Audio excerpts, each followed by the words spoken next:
Bonjour à tous. Cela fait maintenant plusieurs semaines que nous sommes en confinement et que la réalité du coronavirus et du Covid-19 a frappé aux portes des nations, de nos familles et de chaque individu. Alors que je méditais, je me suis souvenu des fêtes de fin d'année et de ce que j'avais écrit.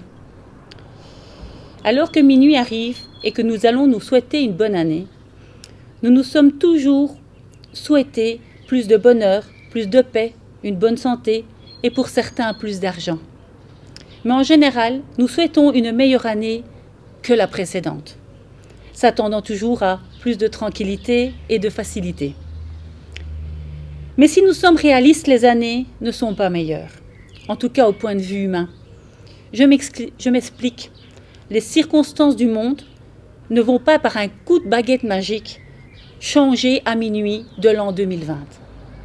Lorsqu'on s'est réveillé le premier de l'an, la maladie était toujours là, le chômage, les soucis familiaux, les blessures, les difficultés financières, elles n'ont pas disparu. Alors, ce que je souhaitais le plus en mon cœur, c'était de fermer la porte à 2019, en laissant derrière moi mes échecs, mes douleurs, mon passé, et ouvrir mon cœur à cette nouvelle année de 2020. Comment ?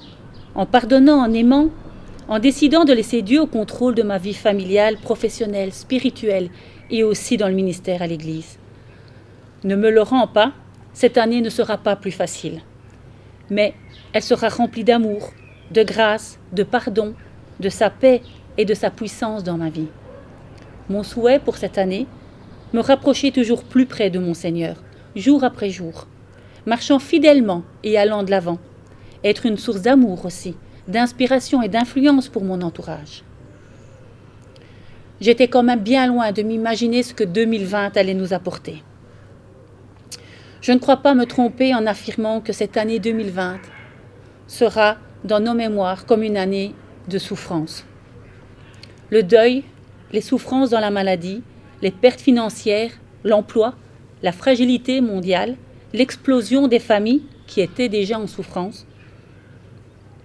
Mais pourquoi cette souffrance ? Où donc est Dieu dans ma souffrance ? S'il existe, pourquoi nous arrive-t-il tout cela ? Pourquoi n'a-t-il pas empêché ? Nous allons répondre à chaque point.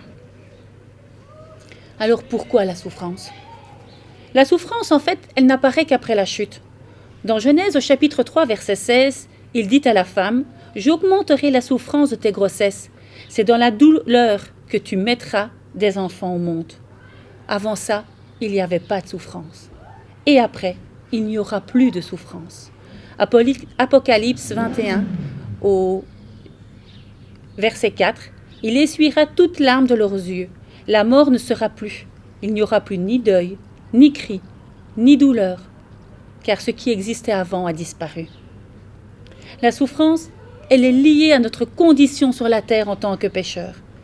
Elle est le premier signe de désordre, la première conséquence de la révolte de l'homme contre Dieu. Elle fait partie de la condition humaine. Abraham, Jacob, Joseph, David, Job, les apôtres, mais aussi Jésus ont souffert. Jésus devait également souffrir. Matthieu 27 nous rappelle les souffrances de Christ.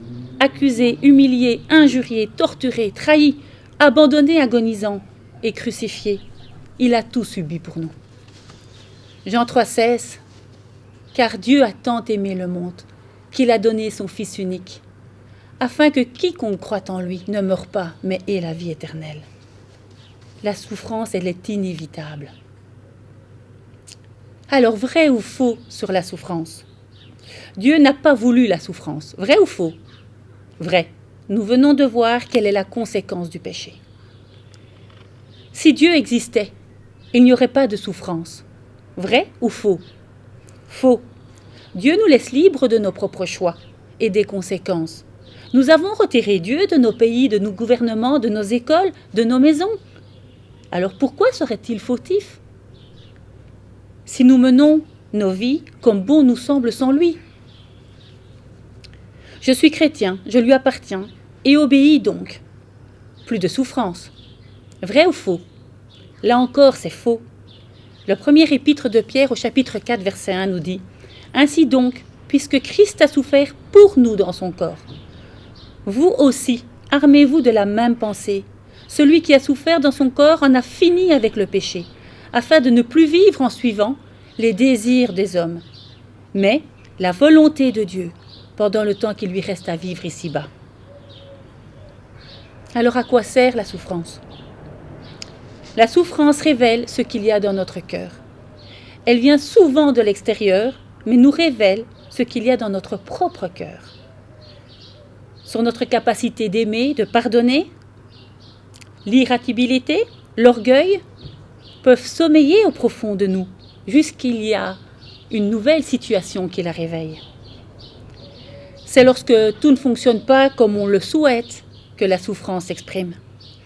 La souffrance vient mettre nos caractères à l'épreuve. Malheureusement, c'est dans la souffrance que l'on crie à Dieu, qu'on le cherche avec ferveur. Le cœur humain se transforme en supportant la pression et la souffrance. La souffrance nous donne aussi l'occasion de faire confiance à Dieu et de ne pas s'appuyer sur nos propres ressources. Job est celui qui connaît le mieux la souffrance sur cette terre à part Jésus. Prenons exemple sur lui. Ayons confiance en Dieu. Oui, les situations sont désastreuses face au coronavirus. Oui, les conséquences sont difficiles, mais Dieu reste à nos côtés. Oui, la souffrance peut être injuste, mais prenons courage, parce que nous ne sommes pas seuls face à nos souffrances. Jésus est là à nos côtés. Lui qui a porté nos blessures, nos meurtrissures, nos péchés, nos maladies, nos injustices, nos souffrances en mourant sur la croix, afin que nous soyons libérés, justifiés et aimés du Père. Acceptons de souffrir, nos amis. Nous avons tendance à rechercher la paix, la facilité et le bien-être. Plus de vacances, des bons massages, un jacuzzi, la douceur. Et ce n'est pas mauvais en soi, mais attention à ne pas tomber dans le piège du diable, à rester centré sur nous-mêmes. Dieu nous accorde sa paix, mais pas pour que ça soit pour notre propre petit moi. Accepter de souffrir comme Christ a souffert est une force contre le péché. Elle n'est pas un frein à la vie spirituelle, bien au contraire. Par nos souffrances, nous pouvons soutenir les autres et les comprendre. Jésus a souffert sur la terre. Pourtant, il vivait en paix et dans la joie, faisant le bien et guérissant les malades, apportant la paix et le repos dans les cœurs fatigués et chargés, et bénissant. La souffrance, mes amis, elle conduit à la maturité en Christ. La première épître de Pierre au chapitre 5, verset 10 nous dit « Le Dieu de toute grâce vous a appelés en Christ à sa gloire éternelle. Après que vous ayez souffert un peu de temps, il vous rétablira lui-même, vous affermira, vous fortifiera et vous rendra inébranlable. » Les jours de souffrance nous apparaissent toujours trop longs, mais par la souffrance, un travail de fond se fait. Nous avons plus envie de prier, on lit plus notre Bible, on va à l'église, on a compassion de ceux qui souffrent, on comprend mieux et on prie pour eux. L'amour remplace la haine, notre cœur s'affermit, nous grandissons plus dans le Seigneur. Et enfin, notre foi devient inébranlable. Je voudrais conclure en vous disant que tout dépendra de notre attitude face à la souffrance, de nos pensées, de notre morale. Romains chapitre 5, versets 3 et 4 nous dit « Bien plus, nous nous glorifions même dans les afflictions, sachant que l'affliction produit la persévérance, la victoire dans l'épreuve, et cette victoire l'espérance. »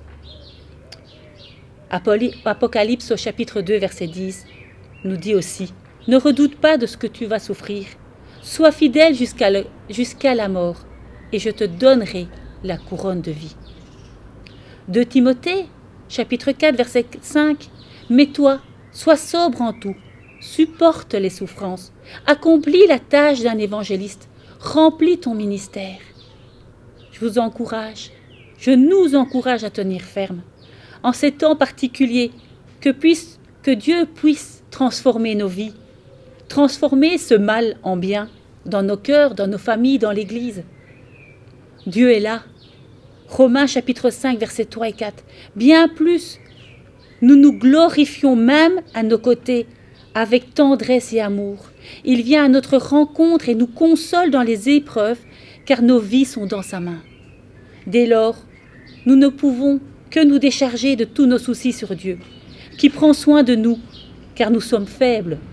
Très souvent, la souffrance nous accable, mais Jésus a connu la souffrance et il prie pour nous. Dieu ne permettra pas que nous soyons éprouvés au-delà de nos forces. Il a toujours une solution pour nous en sortir. 2 Corinthiens au chapitre 1, verset 4. Il nous réconforte dans toutes nos détresses, afin que nous puissions réconforter ceux qui se trouvent dans la détresse.